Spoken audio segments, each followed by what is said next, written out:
teman-teman saya, keluarga saya sangat mengetahui itu ya, bahwa saya pengagum Islam ya, dan itu diawali kegemaran saya pada sejarah, Mas Dery. Ya, jadi sejarah itu luar biasa ya, umat Islam dalam perjalanannya. Nah, ini kebetulan videonya video yang saya bikin untuk Selamat Hari Idul Fitri 2019 ya.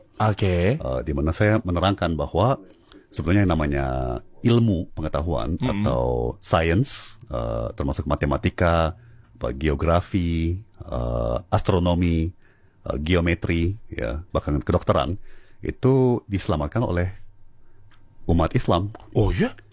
Banget di abad ke-10 sampai ke abad 15 terutama. Sejarah mengenai tentang peradaban Islam yang memang ternyata support terhadap umat, ilmu bangsa itu gimana kisahnya? Jadi gini, ilmu-ilmu dasar ya, seperti matematika, geometri, geografi, yang dulu namanya kartografi ya, bikin peta ya, itu diwujudkan oleh sivilisasi Yunani beberapa ratus tahun sebelum Masehi.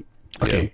Nah, terus dikembangkan di Eropa, ya, akhirnya di Eropa selama beberapa ratus tahun, ya. Tapi kemudian di kira-kira abad ke-9, abad ke-10, ya, itu mulai yang namanya masa-masa gelap, ya, atau the Dark Ages, di mana gereja Katolik menjadi sangat radikal. Ya.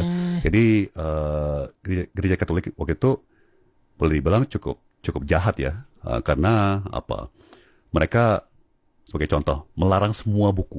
Jadi semua buku itu dibakar. Hanya satu buku yang diperbolehkan, yaitu Alkitab. Ya. Kemudian bahkan ilmuwan-ilmuwan ya yang misalnya bereksperimentasi dengan bahan kimia itu dianggap pesihir dan bahkan dieksekusi dengan dibakar hidup-hidup. Ya, jadi itu beberapa abad namanya masa gelap ya Eropa. Nah, justru matematika, geografi, astronomi, kedokteran itu diselamatkan oleh khalifah-khalifah seperti Khalifah Abbasid. Ya, kemudian Ottoman Empire. Ya, dan mereka justru membudayakan cendekiawan-cendekiawan ya di berbagai ilmu.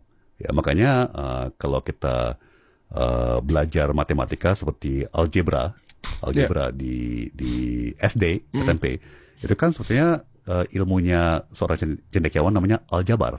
Iya. Kemudian kalau kita dengar kata algoritma dalam ilmu komputer, itu kan dari seorang cendekiawan Muslim namanya Al-Khwarizmi. Ya. Jadi itu satu contoh. Kemudian contoh lagi di bidang kedokteran, ya. Sebenarnya yang namanya vaksinasi itu pertama kali dirintis oleh pedagang-pedagang Muslim di Turki, ya, di Istanbul. Kok bisa? Ya, jadi ya ini budaya keilmuan ya yang berbasis observasi, berbasis fakta data, ya, realita, ya.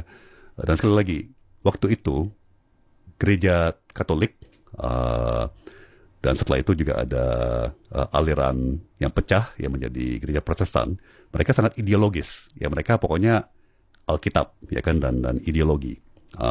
Sementara umat Islam itu sangat berorientasi kepada fakta data dan realita, ya, ilmu. Gitu. Jadi begini, mereka melihat kok kalau waktu itu penyakit yang mematikan adalah cacar, ya. Dan mereka melihat kok kalau dalam sebuah keluarga satu orang kena cacar, ya kan, tapi kemudian air dari cacar itu masuk ke keluarga anggota keluarga lainnya, mereka menjadi kebal. Iya, betul. Menjadi kebal. Jadi ya. kayak imun gitu ya. Kayak imun gitu. Jadi waktu itu vaksinasi sama sekali belum pakai jarum. Ya, jadi kalau kita cacar kan ada kayak istilahnya kayak kusta gitu ya. Ada kayak gelembung-gelembung si air itu. Air itu. Nah, air cacar. Iya. Ya. Nah, mereka ambil air cacar itu yang isinya kan semuanya virus mati.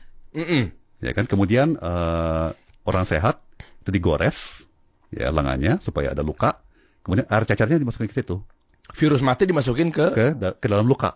Oke. Ya, sehingga memicu sistem imun tubuh kita untuk bikin yang namanya antibody. Oke. Ya, nah itu pertama kali dipraktekkan di Istanbul, di Turki. Ya, dan waktu itu ada dubes kerajaan Inggris, ya, yang istrinya pernah kena cacar tapi hidup, tapi sangat kulitnya menjadi rusak ya.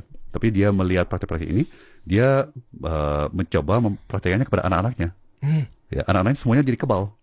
Oke. Ya, akhirnya dia lobby abis-abisan ke Raja Inggris untuk bikin eksperimen di Inggris. Ya, dimulai dengan beberapa relawan yang siap dan juga ditawari bonus tentunya ya kan, untuk menjadi kelinci percobaan. Ya, tapi akhirnya berhasil dan akhirnya itu praktek itu meluas ke seluruh Eropa. Itu asal usul dari praktek vaksinasi yang kemudian menyelamatkan jutaan jiwa. Ya, kan, selama berabad-abad itu pertama kali dirintis, ya pertama kali diinisiasi oleh pedagang-pedagang dan cendekiawan Muslim